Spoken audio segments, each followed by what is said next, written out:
Hi, hello dear students, welcome to Solid State Chemistry Class 12 session. Okay, in this session, I am going to discuss about the general characteristics of solids and classification, everything. Now, first of all, I would like to just talk about general characteristics of solids.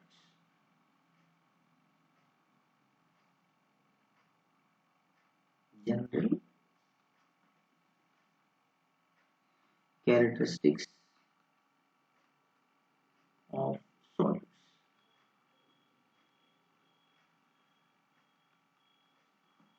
You see, dear students, most of you know that solids are having high density, right?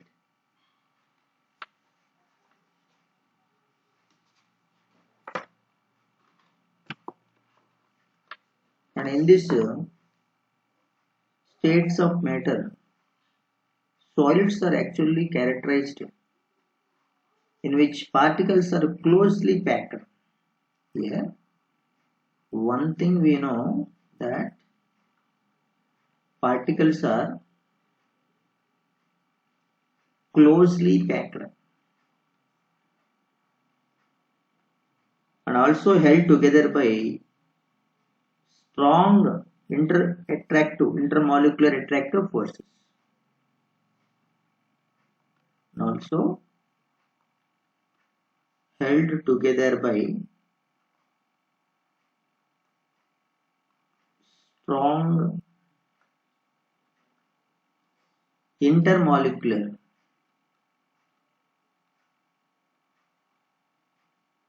and that are actually attractive forces. Intermolecular attractive forces.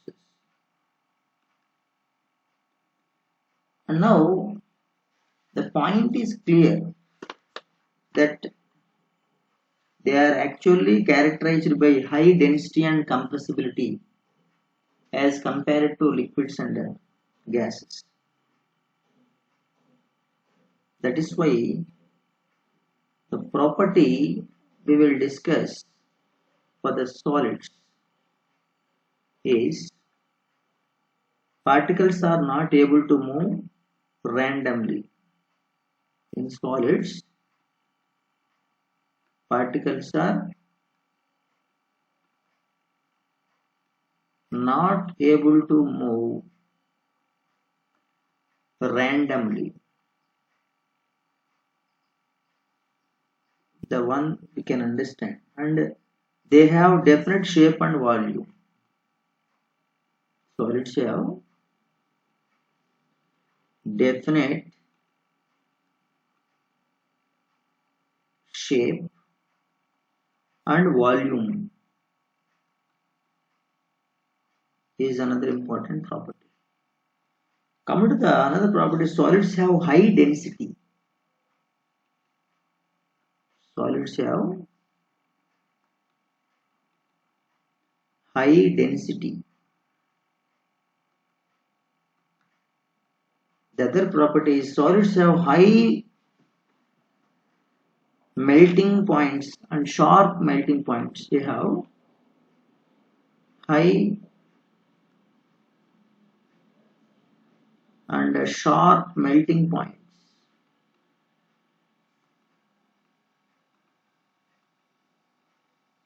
And also it depends on strength or value of binding energy.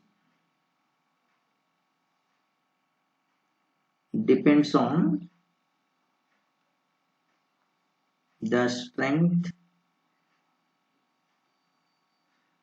or the value of binding energy.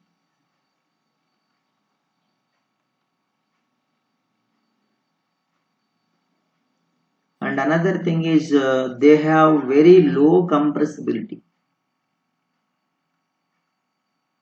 They are very low compressible.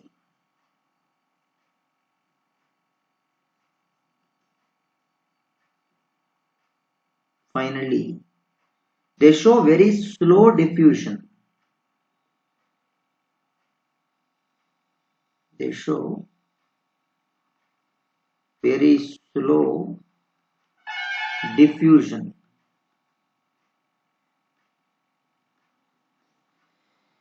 These are the general characteristics of solids. In addition to this one, we can tell what is the reason behind that one is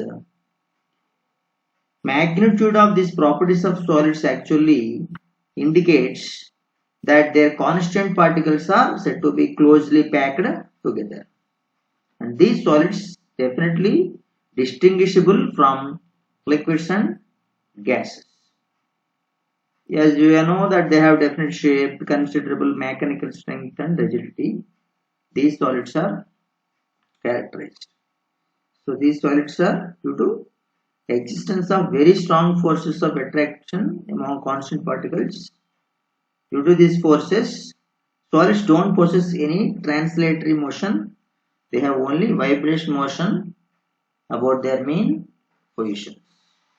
This is about the general characteristics of solids.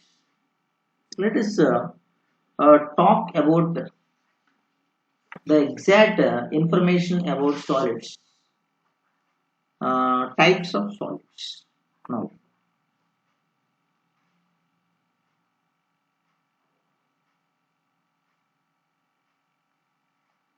Now I will talk about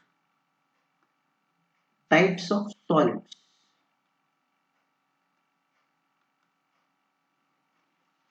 Actually, in these types of solids, to say the exact classification, there are two types of solids. The one type we will call, they are true solids. True solids. The another one we will call, they are pseudo solids.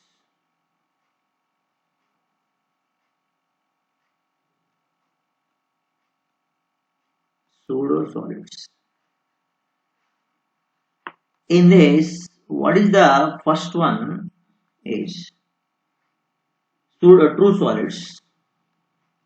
True solids are actually, they are solids which retain their shape, which retain their shape against mild distorting forces. Against mild distorting forces.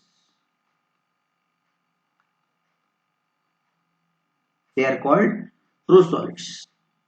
Coming to the pseudo solids, opposite to that one, they are easily distorted,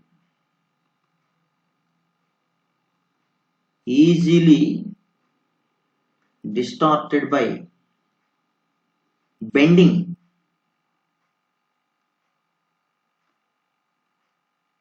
or compressing forces.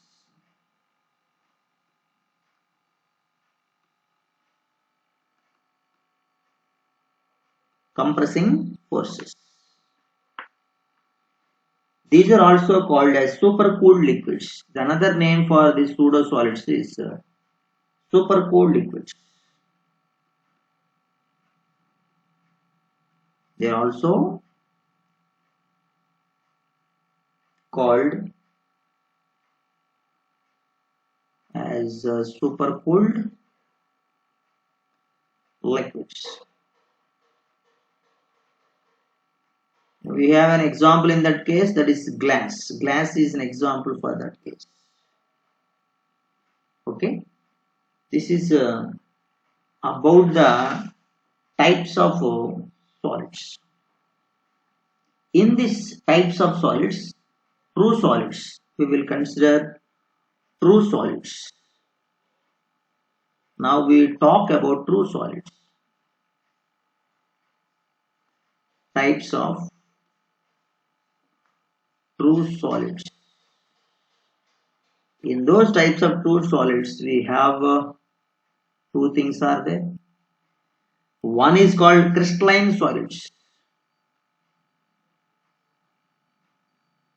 Crystalline solids. Another one is called amorphous solids.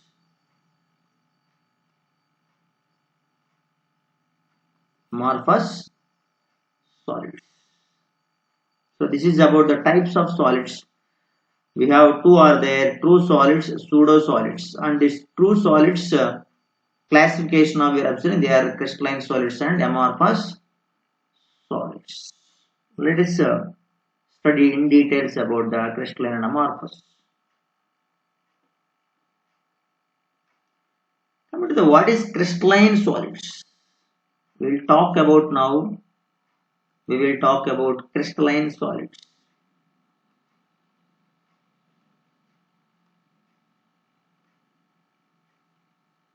Crystalline solids. When we talk about crystalline solids, what is exactly crystalline solids definition? We will see.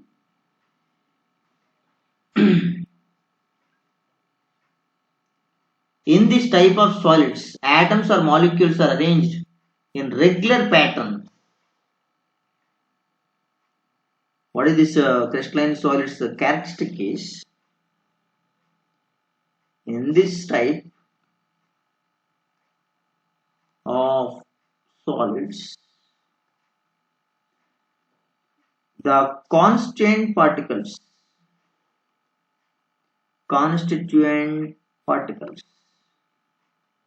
we will use this word for atoms, molecules or ions.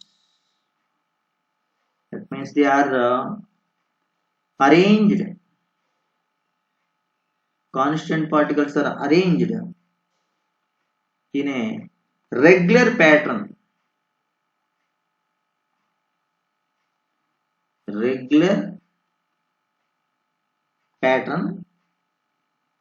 In three-dimensional network.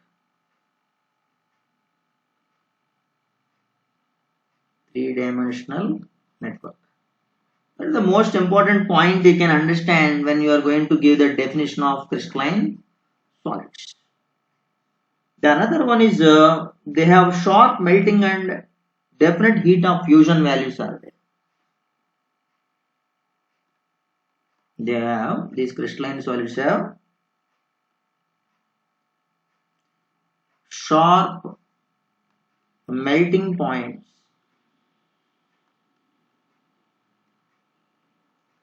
and also definite heat of fusion. They have definite heat of fusion values are there for this type of solids. The most important point in this one is they are anisotropic in nature. They are anisotropic in nature.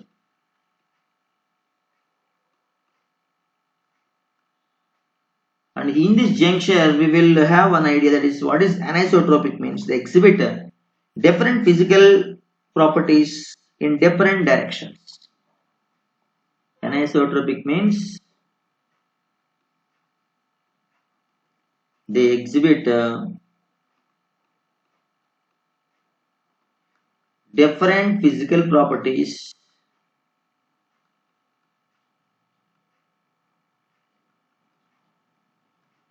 in different directions.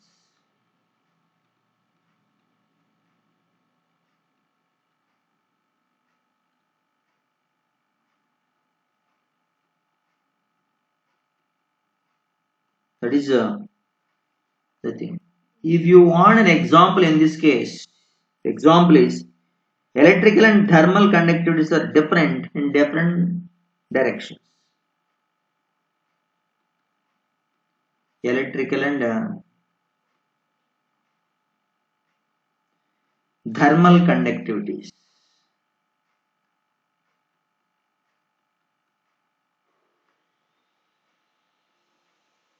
are actually different. The values are different in different directions.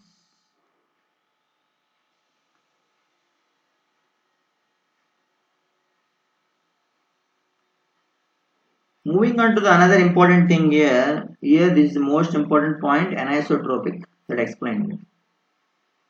They are generally incompressible. These solids are generally incompressible.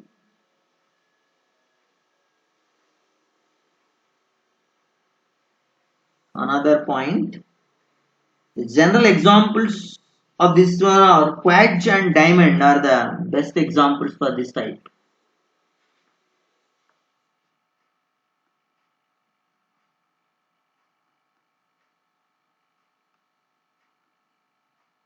The general examples of crystalline solids. What are general examples? Most general examples, they are quartz and diamond, etc. are the general examples.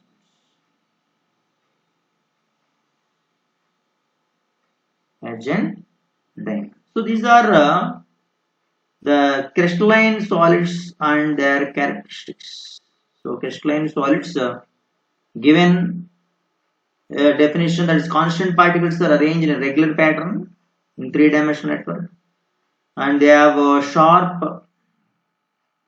melting points and definite heat of fusion values are there, and they are anisotropic in nature, exhibit different physical and physical properties in different directions.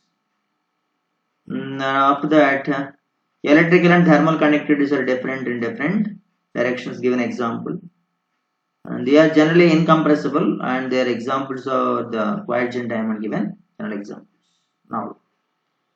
Now we will talk about amorphous solids.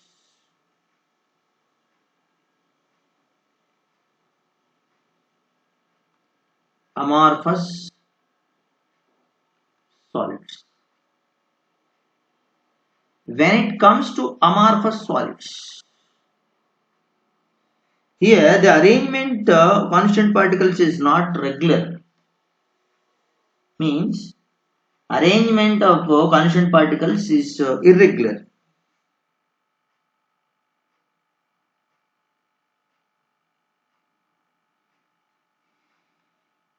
You can say one thing, this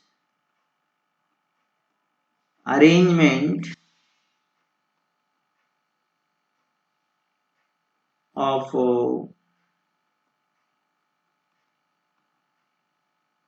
constant particles is not regular. We can say irregular. That means they have short range ordered particles are there. So that is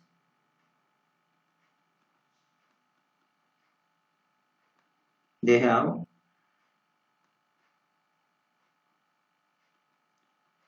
short range ordered particles.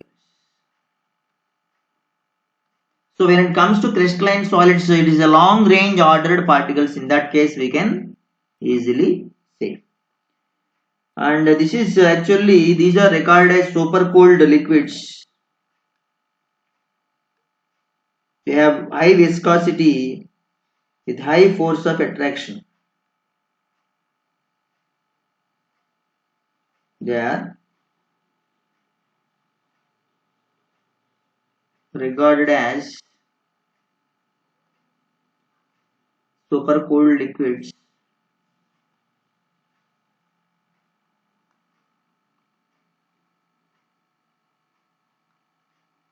with high viscosity.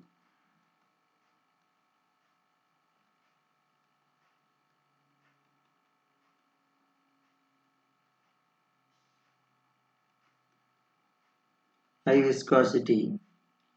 The reason is they have a strong force of attraction holding the molecules together, and material becomes rigid when there is no regularity in the structure. Another thing, they don't have sharp melting points. They do not have sharp melting points.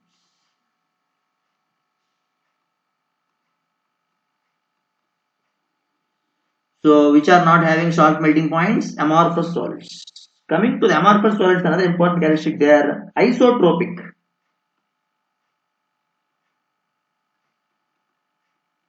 They are isotropic as they exhibit same physical properties in all the directions.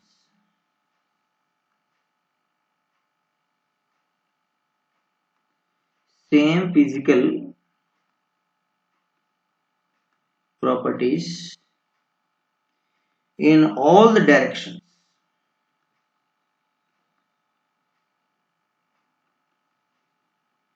In all the directions.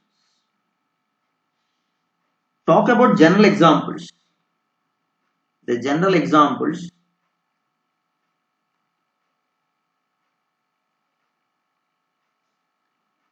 of this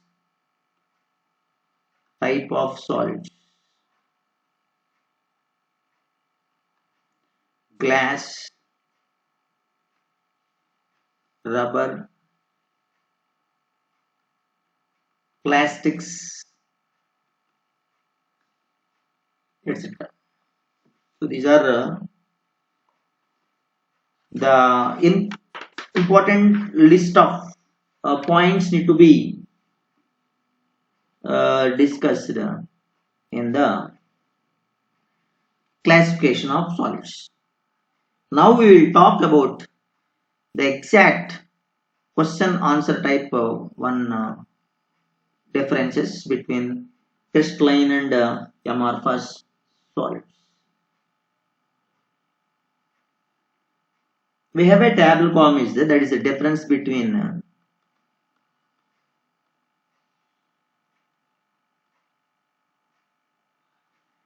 crystalline and amorphous solids.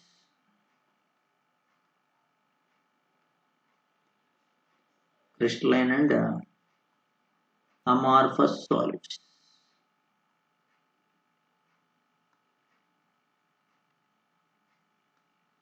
So that we will see. Now, in this classification, first we talk about property. We will tell about the property of a solid, and we will discuss about crystalline solids, crystalline solid, discuss about amorphous solid. Okay, we have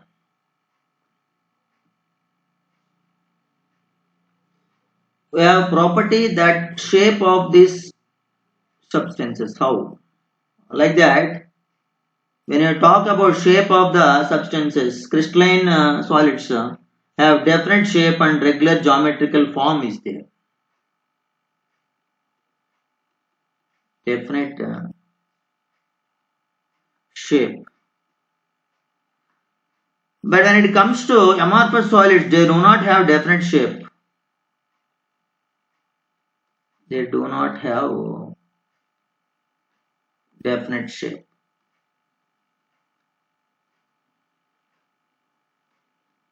Coming to the another property, that is melting point.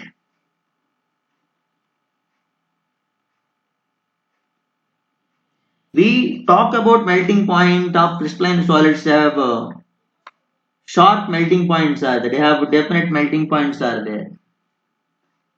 They have definite melting points are there.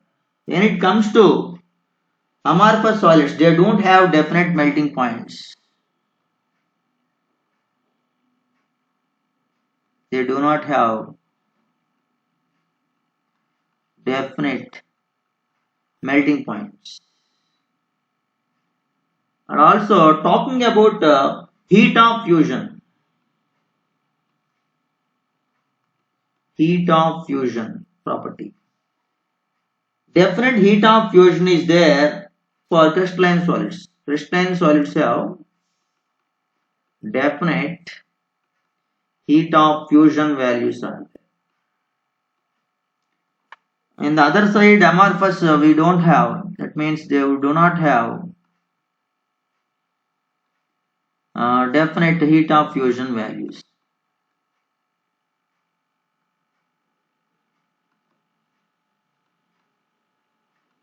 Okay, that is a thing.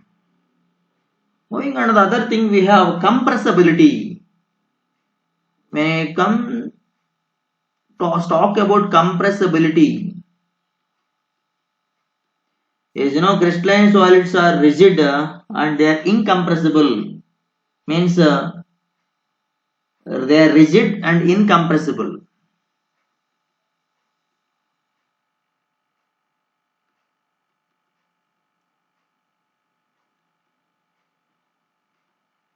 Whereas amorphous solids may be compressed to any appreciable extent. That means compressed to any appreciable extent.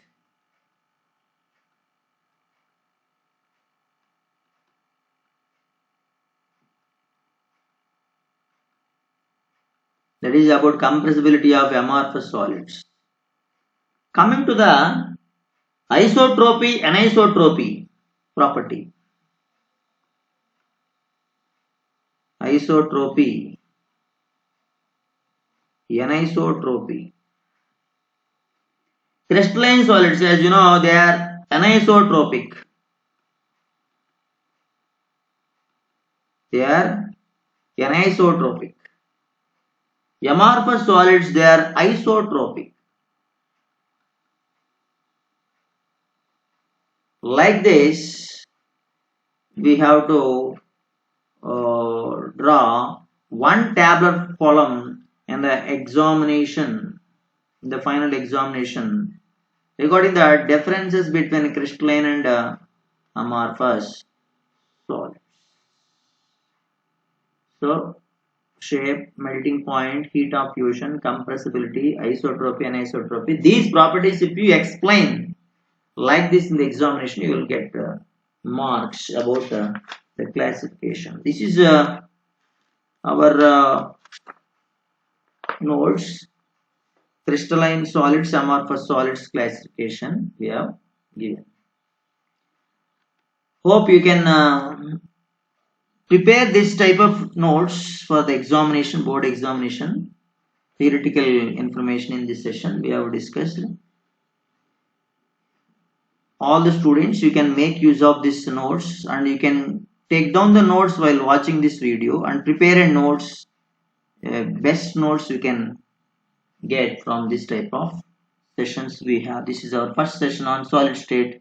In this way I explained the classification of solids, crystalline and amorphous solids. In the next classes we will discuss further about the systems. Okay, until have a nice day. Thank you.